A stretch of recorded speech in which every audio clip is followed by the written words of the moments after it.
Welcome back to my channel. আর আজকে আমি আপনাদের সাথে একটা নতুন রকমের রেসিপি শেয়ার করব। সেটা হচ্ছে আমিষ খিচুড়ির রেসিপি। এটা খুব চটজলদি বানানো যায় এবং ঘরোয়া কিছু ইনগ্রিডিয়েন্টস দিয়েই খুব চটজলদি খুব সুস্বাদুভাবে এটা আপনি বানাতে পারবেন। এর টেস্ট হয় দারুণ। এটা আপনি ব্রেকফাস্ট, লাঞ্চ যে কোনো কিছুর জন্য বানাতে পারেন। তো আজকেও আমি এটা ব্রেকফাস্টেই বানিয়েছিলাম। তো তার জন্য কিছু না, তেলে জাস্ট জিরে, এলাচ, দারচিনি দিয়ে, তেজপাতা ফোড়ন দিয়ে, রসুন কুচিটা আমি থেতো করে ফোড়ন দিয়ে দিলাম।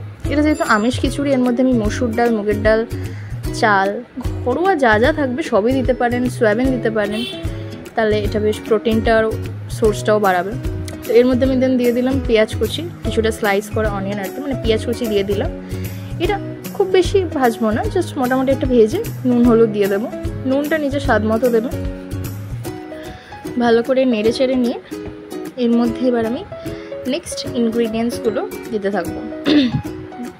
তো রেসিপিটা খুব কম সময় তৈরি হয় এবং খুব সুন্দর খেতে হয়। তো অবশ্যই আমার এই রেসিপিটি দেখে একবার বাড়িতে আপনারা কিন্তু ট্রাই করতে পারেন।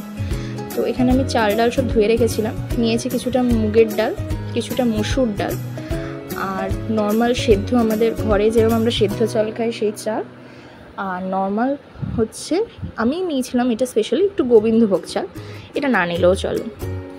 ভোগের নিরামিষ খিচুড়ি তো আমরা অনেকেই বানাই, তো আমিষ খিচুড়িটা একবার বানিয়ে দেখতে পারেন।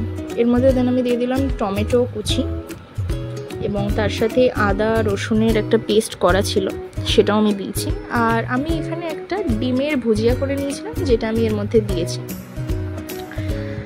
তো খেতে হয় অসাধারণ এবং খুব কম সময়ে খুব ভালো যদি কোনো আইটেম হতে পারে সেটা হচ্ছে এই রেসিপিটা। আর আলু দিয়েছি, আলু ভেজে রেখেছি, আলু দিয়েছি। তো মশলাটা ভালো করে আমি কষিয়ে নেব। কষিয়ে নিয়ে তো মোটামুটি সব মশলা দিয়ে খুব ভালো করে একটু কষিয়ে নেব, আর কিছুই না, একটু কষাবো যাতে আদা রসুনের কোনো কাঁচা গন্ধ না থাকে, না হলে ভালো লাগবে না।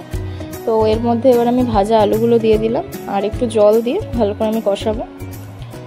তো এর মধ্যে এবার ডাল, আর ডালটা দিয়ে প্রথমে নেড়ে নিচ্ছি। এখানে একটা কথা, মুগের ডালটা নর্মালি শুকনো কাঠখোলায় ভেজে দেন ধুয়ে নিয়েছি, আর চালটাও একটু শুকনো কাঠখোলায় কিন্তু আমি নেড়ে নিয়েছিলাম।